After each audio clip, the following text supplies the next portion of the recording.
mess. But when I have important stuff to share, it doesn't matter what I look like. I can hear and I share it. So if I have important things to say, I'm going to say it looking homeless. I don't care.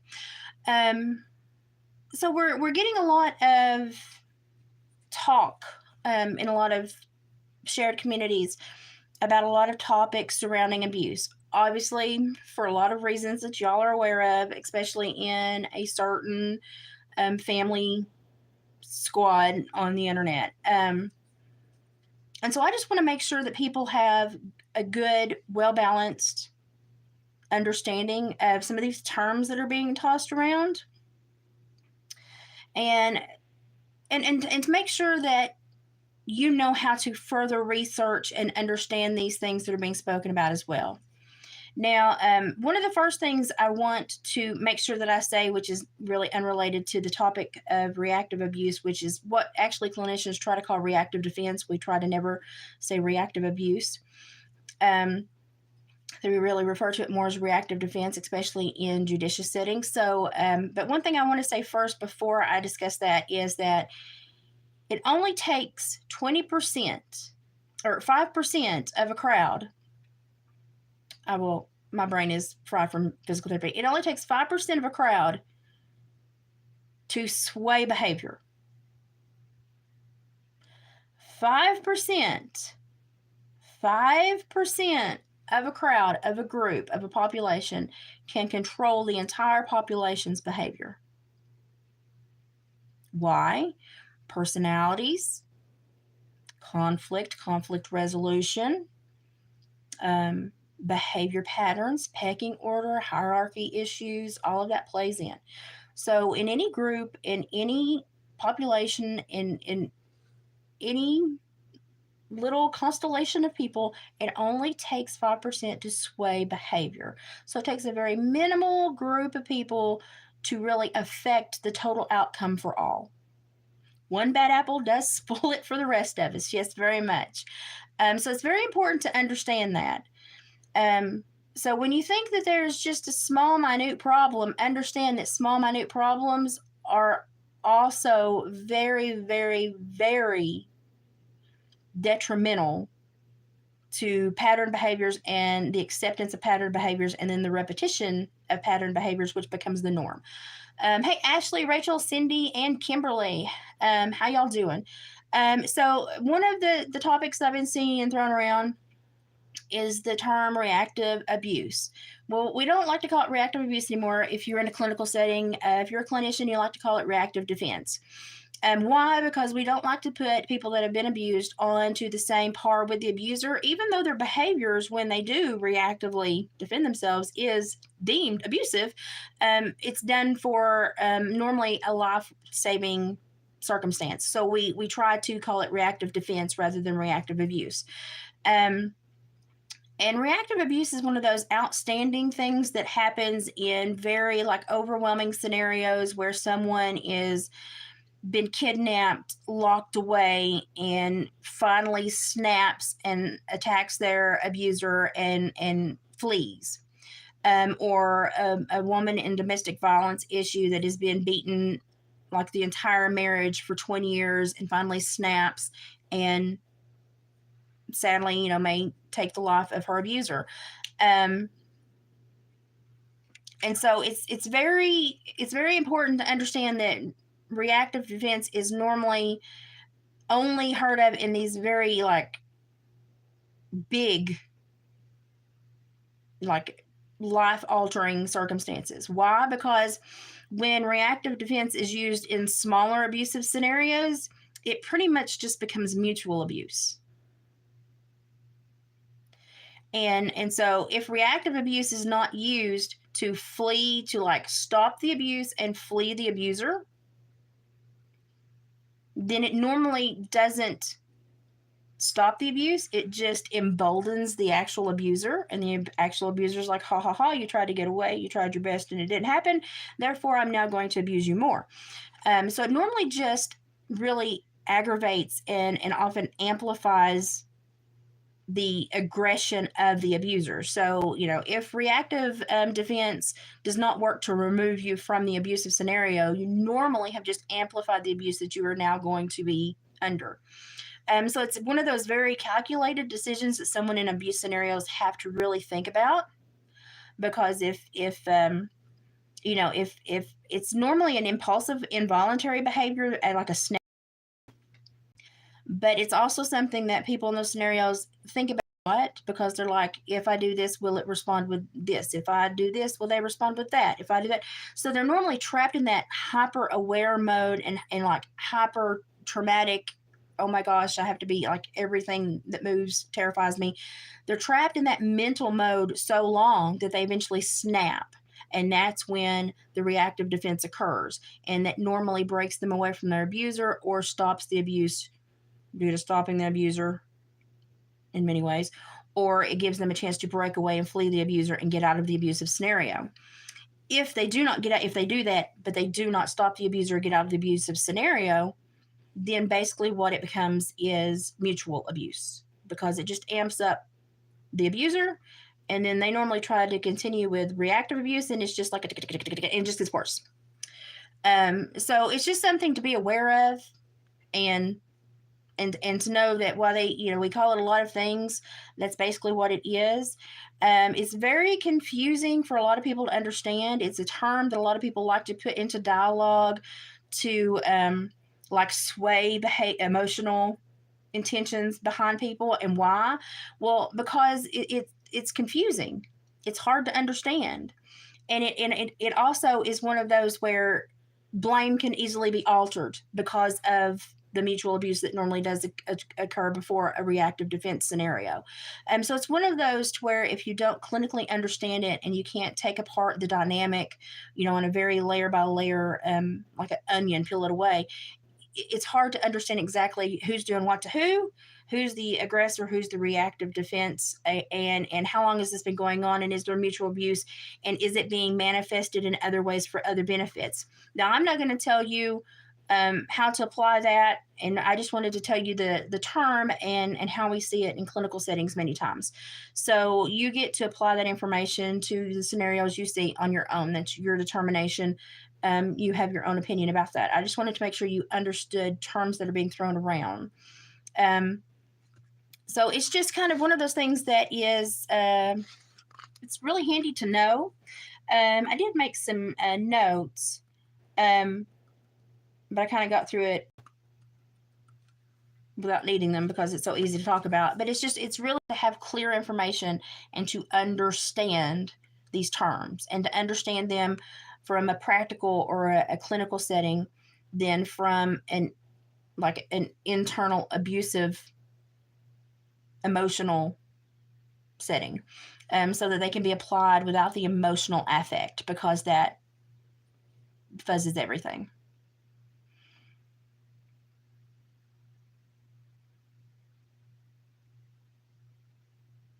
Kimberly, good. I'm so glad you got out of that scenario. I also had a very bad first marriage, and I found out he was having an affair with a temp agency secretary that he met, and 3 days later started having an affair with, and I felt very whipped, and like this. It really, for a few days, it really had me like the world was just, I lost everything. Like, how could this happen to me?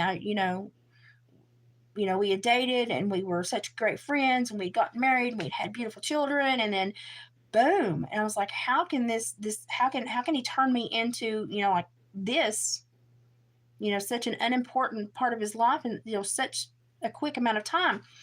And, but now that he's been through 3 marriages and still has issues, I understand. He had more issues that I was not aware of, and we were young. They had not presented fully, and now that they have, I'm like, whew, I got away from that one. But I also sat there one day feeling very sorry for myself, and then I realized, hey, something, I used to bring half-ton cattle to the ground in fear and make them pee down both legs, and I just let 145 pounds of whip meat? No. And I set my life back up, and I was like, I'm going to have the best life possible, and I'm going to raise my children, I'm going to raise good children, And I'm going to find happiness because I deserve it. Because his behavior does not reflect upon me. And I moved right along. And so I've been married now 20 years to David, and we've had a really so it's very important to understand that mindsets are very powerful things. Belief in yourself is a very powerful thing. Misbelief is a very powerful thing. But it's very important that you all understand a lot of these terms being thrown around because they can be misrepresented or used erroneously to create an emotional response that may be detrimental to factual, evidentiary, or empirical data that may come to light. So, in a judicious setting, it's always super careful to be highly aware when someone starts tossing around terms like reactive abuse or reactive defense, because that's one of those very specific. I mean, it takes a very prominent clinician to take that layer by layer and really get to the bottom of it. It's not just not a common term that you throw around in casual conversation. It's a very serious matter, and it should be given a lot of respect.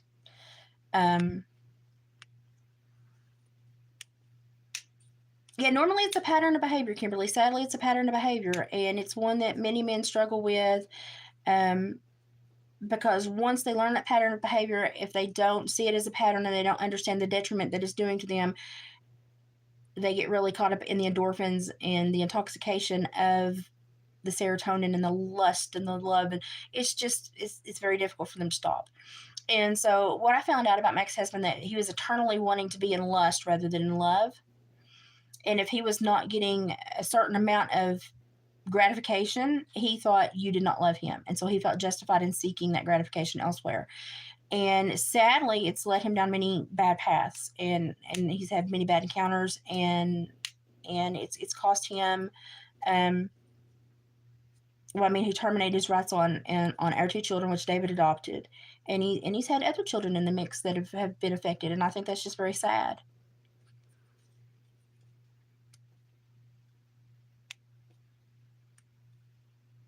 Good. It's always best to get away.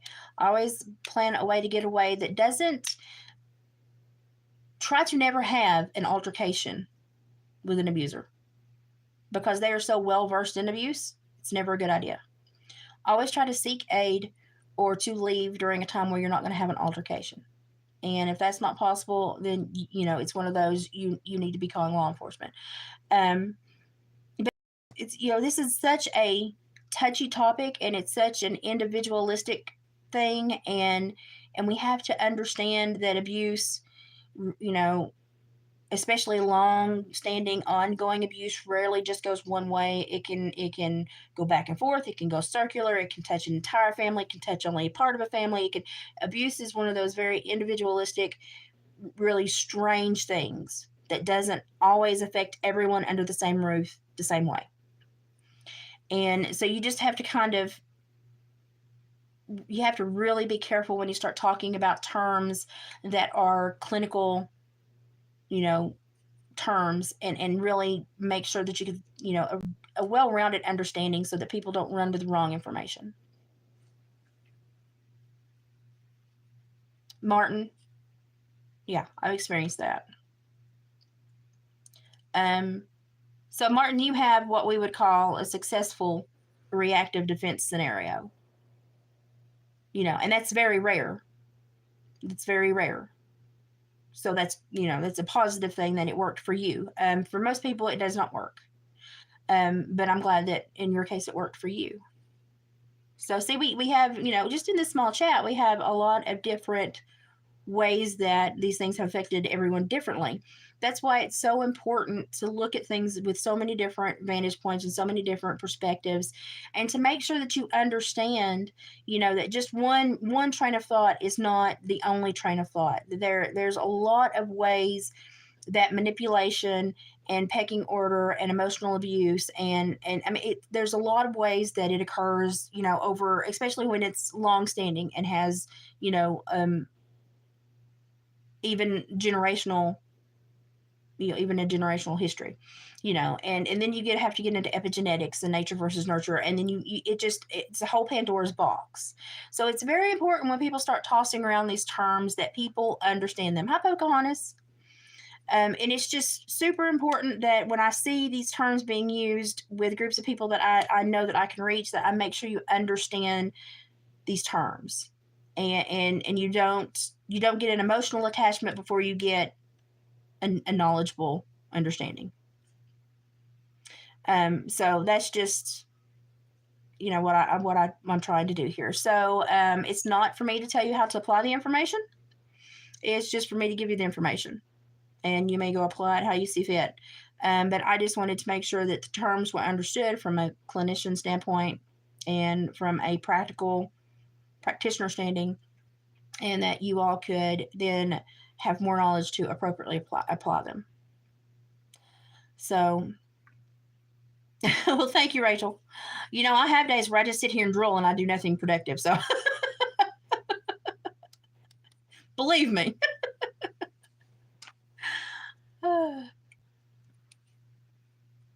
Confidence, I think, is something that everyone struggles with, but nobody talks about because nobody wants to say the struggle with it. But if you don't struggle with confidence, then you're probably a narcissist. So, yay that you struggle with confidence, because it says that you do self-evaluations and you check in with yourself, and you're not always assured that your perspective is the appropriate perspective, and you critique yourself. That's a positive thing. People that don't critique themselves walk through the world and think that they own it, and often oppress others without even having the knowledge of what they're doing, that normally have narcissistic tendencies. So yay that you have confidence issues, because it means you're critical of yourself. That's not necessarily a bad thing. It's not, I worry about people that, the only thing that we all share is dysfunction. We're all dysfunctional on some level. No one's the perfect normal. If that doesn't exist. The only thing we all share is dysfunction. Yeah, so we might as well revel in it a little bit, right? Talk about it. It's the people that claim they're absolutely normal that scare the crap out of me. So, if people walk in and tell me they have no problems, I'm like, oh, I'm going to write a book on this one, ain't I? So that always worries, because real people have real problems. They have real emotions. They make real mistakes, and they have to really apologize in life sometimes. And all that's great, because it's a learning endeavor. It's a mountain climb. You're always moving forward. You're asking more of yourself. When you don't ask of yourself, but you ask of others, that's when you get an imbalance, and you expect everyone else should basically heed to you or bow to you. That's when we get that power display and a power imbalance, and we start having some personality disorder, disruption things, and that starts getting into a scary, when you don't wish to mesh with society, but you wish society to mesh with you. That's a really dangerous perspective, because then you're holding yourself above others, and that's a dangerous place to put yourself in. I am like the bottom of the rung. I think everybody is just as, if not more important than me, and I seek to make everyone comfortable and heard. But if they're combative, I have no problem going done. But I certainly don't walk into a room with my chin up and my nose in the air, and if it's going to rain, I'm going to drown, because that is unhealthy. And it sends out unhealthy messages to the people around you, and it automatically starts this little pecking order establishment, which is not necessary. We're herd animals. We're all supposed to be together. We're supposed to rely on each other. We're supposed to communicate, and we've got to get back to that. And so, there are hierarchies and like power establishments normally in families, but when it starts to become like this, everyone in society has this very I was going to say engorged, that's a wrong, it just inflated self-ego view of themselves. It's so dangerous when we think that we are the most important thing that ever walked on the earth, and that our perspective is the only perspective, and everyone must view the world through our eyes. Because if you only saw the world through my eyes, you would only see literally like a tenth of the world. You would miss it on 90% of the most beautiful things in the rest of the world. You should always strive to understand others, their cultures, where they're from, their viewpoints, their perspectives, because you get a very well-rounded view of the world. And that's one thing that when I noticed that I was having issues in my family, I began to really profile other families, to notice the differences in families, and to understand that my family was not the end all be all in families. There were a lot of options for families. And so I structured my family when I got old enough to make my own family. I structured my family off of a well rounded view of a lot of families that I've seen that had positive outcomes. And so, other perspectives and seeing the world through other people's eyes, very, very positive things. Very positive things.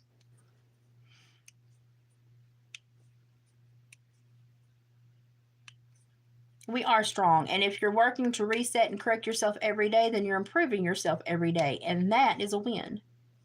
It's not a deficit, it's a win. Because the people that walk out into the world and don't think they have any corrections to make, ooh, they damage the world.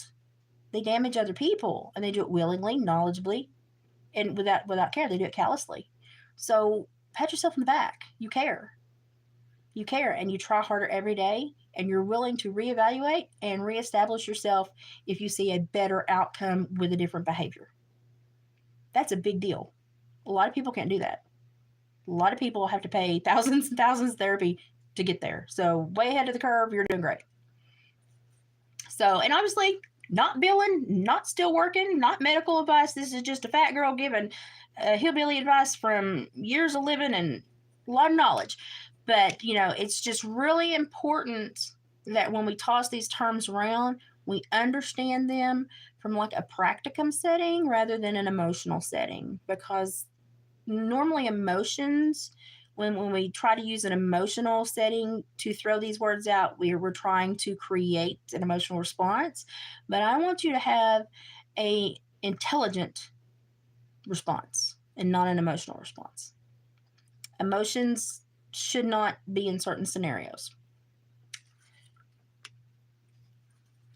Oh, Clara, honey, you're fine. I'm just popped on for just a minute. You're welcome, Martin. I learn a lot from y'all every day, so I'm glad when I can share something that makes you think. We put the fun in dysfunctional. Put that on a t-shirt. That's pretty good. And there's no reason to be like timid about restructuring yourself as a human and reevaluating and reconfiguring and improving yourself and finding flaws, and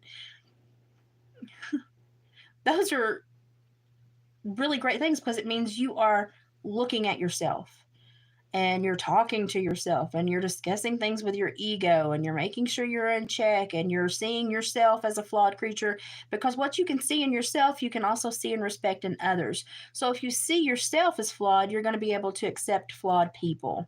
And if you can respect your flaws and understand that you're working on them, then you can respect other flawed people and respect that they're working on their flaws. And so it's kind of what you can offer yourself, you can offer others. And so it's really great, that you can reflect. Survival mode sucks, doesn't it? I spend a lot of time there too.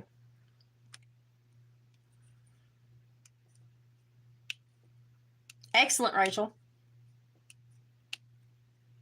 Excellent.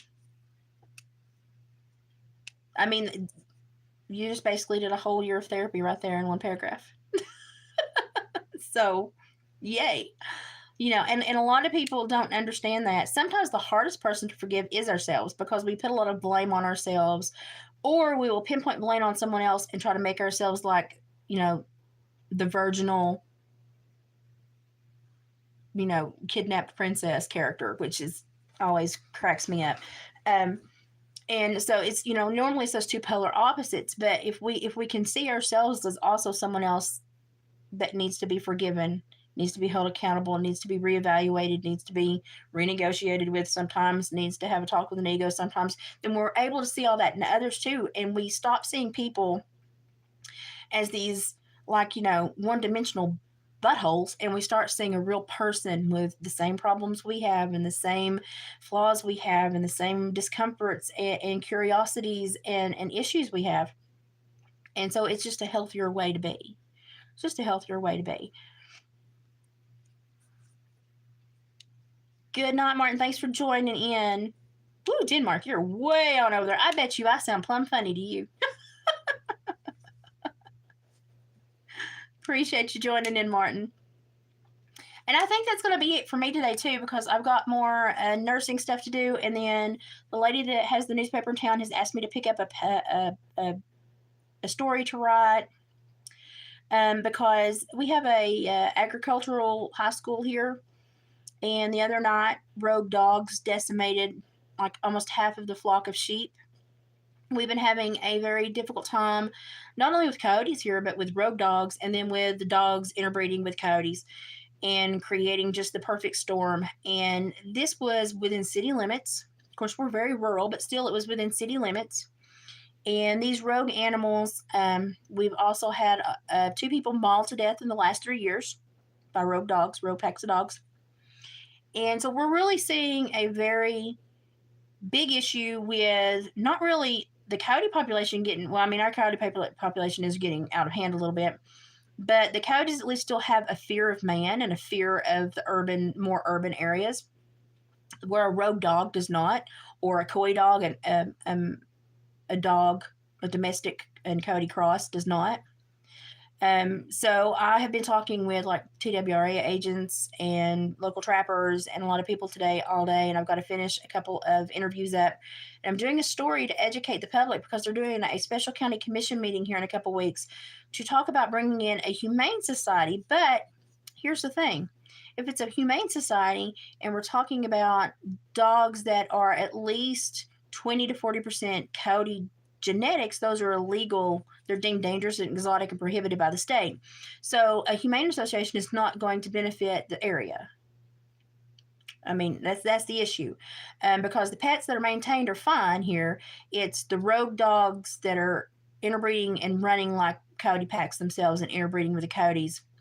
And these are just rogue dogs that when people move, they leave them on farms, or they have a litter and they don't want to take care of them, so they throw them out on the side of the road somewhere, and they grow up wild. They're feral, and they've never been a pet per se. So we have that issue in our area right now.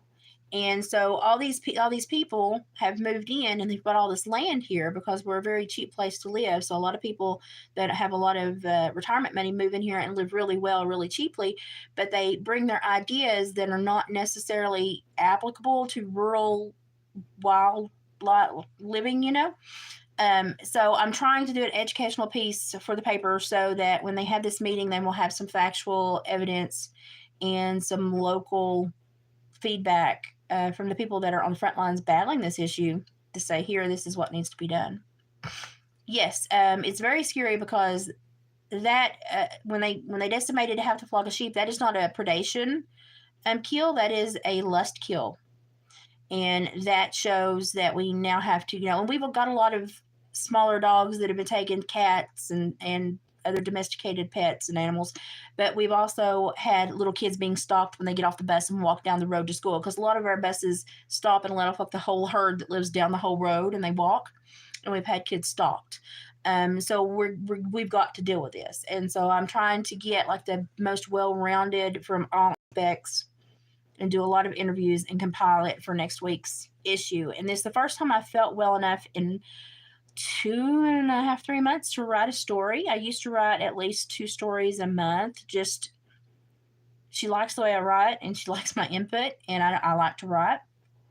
So this is the first time in 2.5 months that I've written since I really had that big episode. And so it's nice to feel like myself again. So it's nice to be doing something again. Yeah, I like to feel useful. So I don't always feel useful. I have days literally that I just sit here and drool and I'm useless. Like, I'm not conducive to society and I don't need to speak to anyone, and I just sit here and drool with a blank expression. And like yesterday was one of those days. I had super high blood pressure yesterday because my knees hurt really bad the night before, and I had a lot of edema and swelling. And so yesterday my blood pressure was really high. And so literally all I did yesterday was try to lower my blood pressure. And basically all I did with one of my best friends was we sent and sang Ray Stevens songs back and forth to each other over Facebook Messenger. So before you go thinking I'm some kind of brain, just know that yesterday I might have just said, you want to see my pet frog? I'm not going to do my Clyde impression. On, I will not. Oh, by the way, I love this pen. She left this pen in my house, and I'm loving it. So, but yesterday it was just like I just needed to have one of those days where it was just like, find something to laugh about and just calm down and get through. My knees were trying to flare, and I've had a lot of, with the few nights that I was up with the fire around the clock, the repercussions of that were my knees swelled because they're bone on bone. And so my blood pressure went, and I just needed a day to be stupid and lower my blood pressure and be happy. So that's what I did. Off day, off day. There you go. I have many off days. So, uh, I don't want you thinking like, oh my gosh, she's just this wise old owl. And no, there are days that literally breathing is about all I'm good at. So we all have those days. But I just wanted to make sure that I came on here, and that was one of, like, there's been a lot of words being tossed around, but that was one of those terms that is so sensitive and holds so many layers that I wanted to make sure I kind of talked about a little bit and give y'all a little bit more of an understanding. And it's one of those terms that is also weaponized a lot in abuse dialogues and in a judicial setting too. And so it's just one of those that you have to be very aware of, very perceptive of, and kind of go into it knowing that you kind of need to be leery when you see those words together and really pay attention. Because it's one of those that can be applied from either side for a lot of reasons. And so it's better to never hear it from anyone except for someone that's a clinician or is practicing or has practiced and is giving, like a professional statement. So that's why I say, my best advice is be very leery unless you're getting those words from your own therapist, because they're tricky. Now I'm going to sing that song. I'm sorry. It's one of those days. I got into a singing mood yesterday, and I've been singing all day today too. So I'm going to go finish my interviews and work on that. I probably will not be back on today, just because, honestly, if I can get a nap in, I need a nap. My body needs a nap. But I am working on that new rattle, and I hope to do a craft live tomorrow evening. I hope. I have x-rays. I have to go in and do x-rays on my pelvis and my knees at like 3:30. So I'm hoping if I get back and I feel good, I can do a craft live tomorrow. So either tomorrow or Thursday will be a craft live. So yeah, I need a nap so bad. Well, I'm glad you caught me too. And so I'm going to leave this up just for people to have somewhere to come and listen to this and kind of learn a little bit more and get a kind of a balanced view of this topic, and just know that it's one of those very serious statements, and it's a very serious term, and it needs a lot of respect, and you have to be very careful when speaking and using these terms, applying these terms, and when you hear these terms, and especially if you have an emotional attachment, back away. Back away and try to give yourself a knowledgeable attachment before you go in and get your emotions affiliated. So that's the best way to do anything, to be quite honest. So I'm going to go and work on my little story until I crash out, which by the look of my eyes, I'll probably be asleep very soon. Y'all enjoy the rest of your day too. Thank you so much for joining in. Don't forget to go to my last live with a couples chat. My husband needs a new catchphrase for his trapping business. Because he's like, I'll catch you all on down the line. And I'm like, okay, we understand you have a snare line. He needs something else. So if you go and comment under that last couples chat and you leave a comment with like a phrase or a catch line or, some kind of wordplay that he can use and apply to his videos or even put on his business cards, as a little cute touch. If we choose your statement, we will reward you with a stainless steel coyote tooth resin set keychain, which is normally around $17. So that's what's up for grabs if you can give us the new tagline for his business, because he's not the best speaker. And lots of times when I make something up, he discredits it immediately because we're married. So I'm asking for everyone else's help. So if you can come up with a tagline, go watch the couples chat. If you want to meet my husband, he was extremely tired the other night. It was a very short one. And leave a comment if you can come up with a fun saying, a phrase, a catch line, something hilarious or something that he can use. And if we pick yours, I'll be in contact to get your information and get you one of our homemade stainless steel Cody tooth resin set keychains. See you further down the stream. Yeah, if he don't get some new waiters, he may be floating down the stream. We're so flooded here right now from all the rain, and then the beavers are really working overtime. So his muck boots, he's like, I need new waiters because he's got a hole in his other one. So even his waiters right now, it's like once he gets above a certain spot, they're useless. And it's been such a wet year. It's just like, I can't buy you $300 waiters right now. You just have to wait. And so he's been trying to trap on the dryer spots, and there's just no dryer spots. I feel so bad for him right now. So I think for Christmas, I'm going to get him them big boots that go up to the hip that you can fold down. And because waders are just notoriously hard to maintain. Notoriously. Hi, Mama Rocks. How are you? I'm glad you popped in. I'm almost done. I'm feeling much better today. Just wanted to pop in and do a little educational spurt.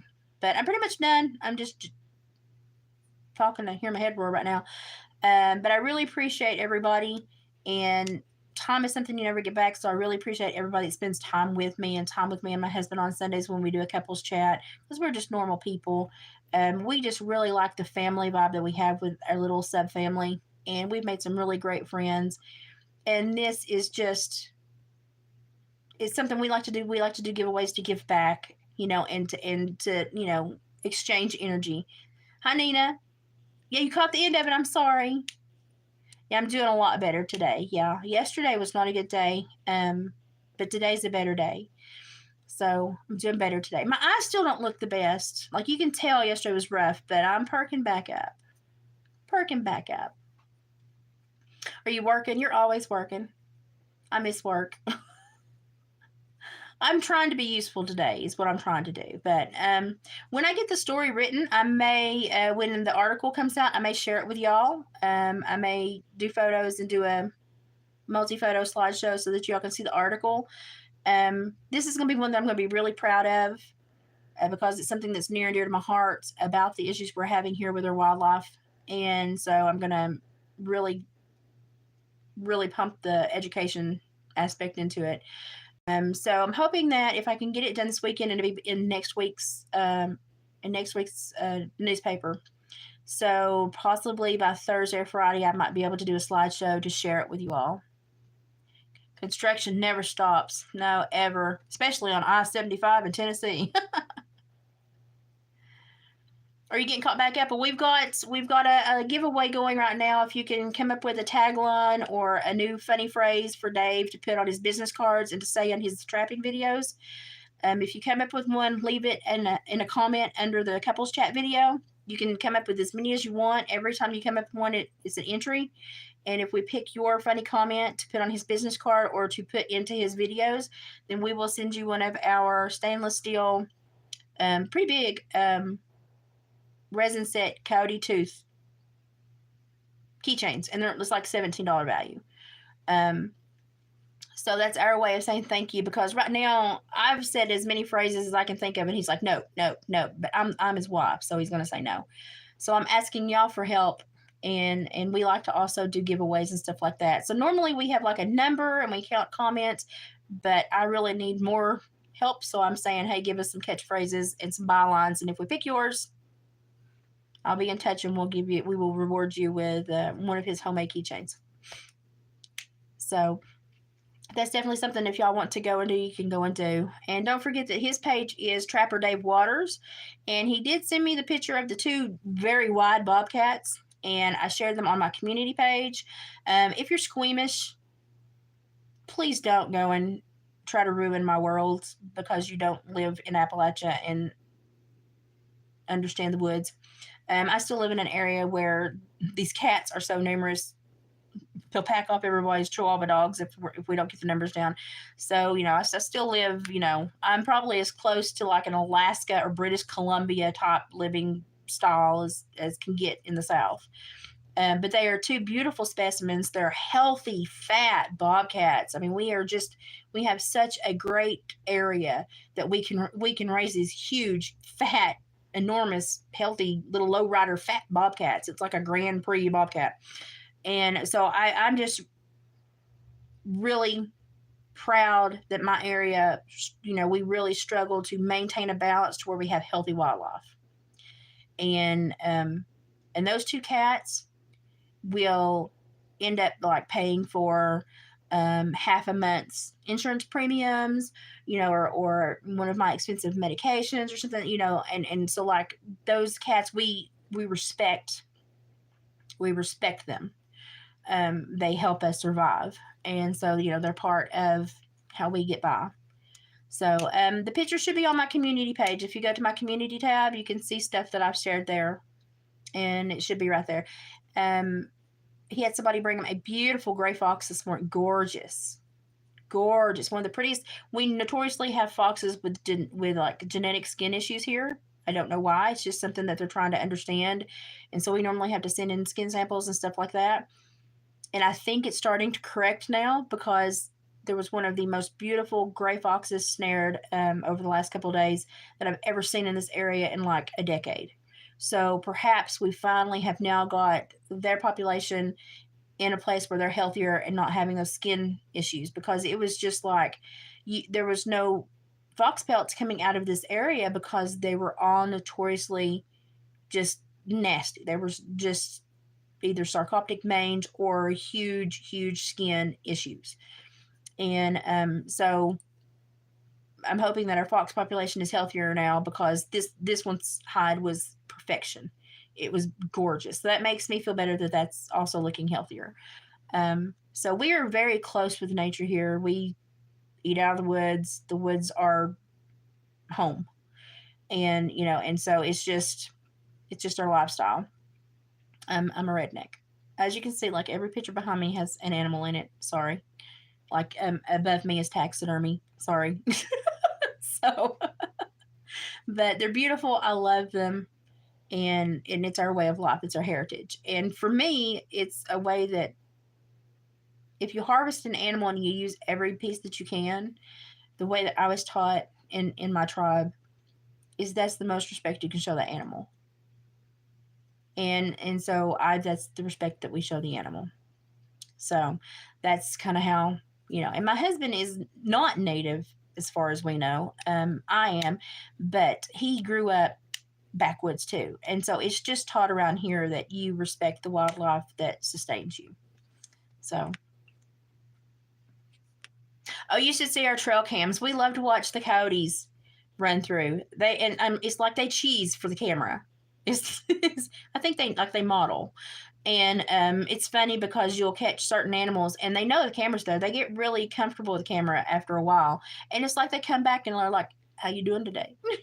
And I swear he's got one bobcat that is like Joy from Friends. Is like, how you doing? Because he gives them big eyes to the camera every time he passes. He's like, how you doing? And I'm like, that bobcat is Joy from Friends.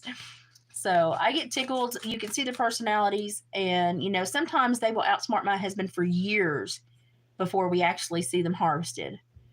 And I always get a kick out of it because I'm like, you got skunked.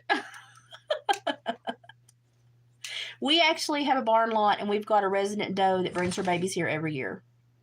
And she passes through. This is like her safe haven to kind of keep her babies. And we kind of protect her.